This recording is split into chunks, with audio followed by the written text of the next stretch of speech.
Hello students, I am Assistant Professor Yeshan Bhora and today we'll be discussing the topic of IPC that is criminal conspiracy. It is very short topics of only two sections, but again at the same time it is very important in the IPC and it plays a very major role in the IPC.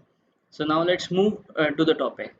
So section 120A and section 120B of Indian Penal Code talks about the criminal conspiracy. Section 120A defines the criminal conspiracy. It says that when two or more persons agree to do or cause to be done an illegal act or an act which is not illegal by illegal means, such an agreement is designated as a criminal conspiracy.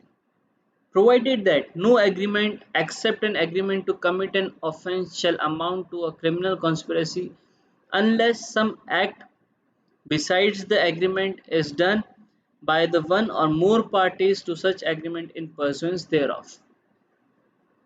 Okay, so you see that any that what are the essentials of criminal conspiracy. You see that there must be minimum two persons and they agreed on the same way and to cause the same thing. Now moving further, I'll again come back to this slide and to see the explanation. Now moving further, we'll discuss the element first. So it says that the first the person is having object or the object must be accomplished, then a plan or a scheme embodying means to accomplish the object, and third agreement or understanding between two or more accused person whereby they become definitely committed to cooperate for the accomplishment of the object, by which means embodied in the argument or by the effectual means in the jurisdiction where the statute requires or over the act. Now here, now you see that this particular section that there must be, as I said earlier, there must be minimum two persons, and again the two persons have accomplished the object what they were having in their mind, and again to accomplish object they have planned something by sitting somewhere and by doing something. Okay, in that case all that particular things will be termed as a conspiracy. Now under section 10 of Indian Evidence Act, which talks about the relevant facts, uh, which says that all those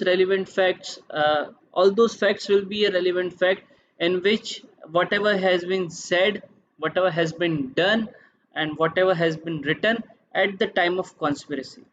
Okay, so again coming to the conspiracy, section 120A says that again I'm moving to the previous slide. It says that when two or more person agrees to do or has cause to done and any illegal act or any act which is not illegal by illegal means, such an agreement is designated as a criminal conspiracy. Now you see the explanation. It says that it is immaterial whether the illegal act is the ultimate object of such agreement or merely incidental to that object. Now it says that it is immaterial that whatever they want to achieve, what was the object, whatever they want to achieve is like they achieved it or not, or they achieved lesser than that particular object or the more than the particular object. But in that the relevant thing is that, or the material thing is that they have set together, they agreed on that particular thing and they acted upon that particular thing, that will be termed as a criminal conspiracy. I hope you must have understood. I'm again explaining it. Any illegal act which is done by two or more person or agrees to be done by two or more person, just you have to keep that in mind that minimum two persons should be there in case of criminal conspiracy if you are applying or you are framing a charge of criminal conspiracy under section 120b. Okay, so section 120b, 120b talks about the punishment. Okay, what is the punishment of criminal conspiracy? Now see, it is divided into two parts. It says that whoever is a party to a criminal conspiracy commit an offense of punishable with death or rigorous imprisonment or for term of 2 years or upward shall, where no express provision is made in this code for the punishment of such a conspiracy, be punished in the same manner as if he had abetted the offense. Okay. Second point is that whoever is a party to a criminal conspiracy other than a criminal conspiracy to commit an offense punishable in the aforesaid point shall be punished with the imprisonment, which either description for a term which may exceed to 6 months or with fine or both. So now you'll see the first point, and first point you'll see if there is a conspiracy of uh, the act or of the offenses which are punishable with death or punishable with more than 2 years or for the rigorous imprisonment, then in that case, if there is no express provision which is mentioned, if it is not mentioned in the IPC, then the punishment of that criminal conspiracy will be the same as the abatement of that particular offense. Now you must have studied about the abatement of the offense. It is mentioned like each abatement is mentioned. If there is like abatement to suicide is mentioned, abatement to murder is mentioned.